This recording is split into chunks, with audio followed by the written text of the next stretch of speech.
এই মুহূৰ্তত ৰাজ্যৰ কৰ্মচাৰীসকলৰ বাবে এটা গুৰুত্বপূৰ্ণ খবৰ লৈ আহিছো।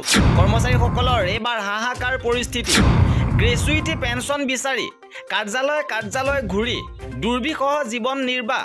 দীৰ্ঘদিন ধৰি বিনা বেতনেৰে ভেঞ্চাৰ শিক্ষানুষ্ঠানত সেৱা আগবঢ়োৱাৰ পাছত 2013 চনত পদ প্ৰাদেশিকৰণ হোৱা অৱসৰপ্ৰাপ্ত শিক্ষক কৰ্মচাৰীসকলে চৰম দুৰ্ভোগৰ সন্মুখীন হৈছে।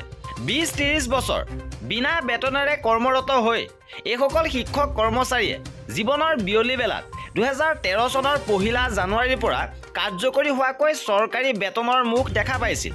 কিন্তু প্ৰাদেশিকৰণৰ 27-30 বছৰ বিলম্ব হোৱাত বহুতে এমাহ এবছৰ বেতন ভোগ কৰি অৱসৰ লৈছে আৰু যথেষ্ট সংখ্যক অৱসৰ গ্ৰহণৰ পথত আৰু অৱসৰ পোৱা শিক্ষক কৰ্মচাৰীসকলে গ্ৰেচুইটি পেঞ্চন একো এটা নোপোৱাত যি যন্ত্ৰণাময় জীৱন যাপন কৰিবলগীয়া হৈছে সেয়া কল্পনাৰো অগোচৰ।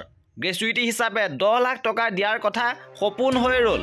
বৰ্তমান 60 বছৰ অৱসৰপ্ৰাপ্ত শিক্ষক কৰ্মচাৰীয়ে গ্ৰেচুইটি পেঞ্চন বিচাৰি কাৰ্যালয় ঘূৰিব লগা হৈছে আৰু 1969 অধীনত পেঞ্চন ব্যৱস্থাত সামৰি ল'ব লাগিছিল। কিন্তু ৰাজ্য চৰকাৰে এইসকল শিক্ষক কৰ্মচাৰীৰ ক্ষেত্ৰত নতুন পেঞ্চন ব্যৱস্থা NPSৰ আওতালৈ আনিছে আৰু সেইটো নুবুজা সাঁথৰ।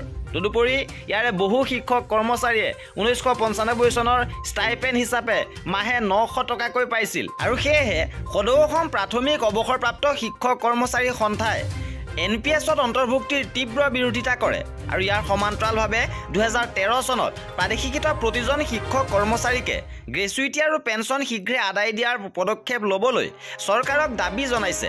কৰ্মচাৰীসকলৰ প্ৰতিটো খবৰৰ বাবে আমাৰ চেনেলটো ছাবস্ক্ৰাইব কৰি ৰাখিব। ভিডিঅ'টো শেষলৈকে চোৱাৰ বাবে বহুত ধন্যবাদ।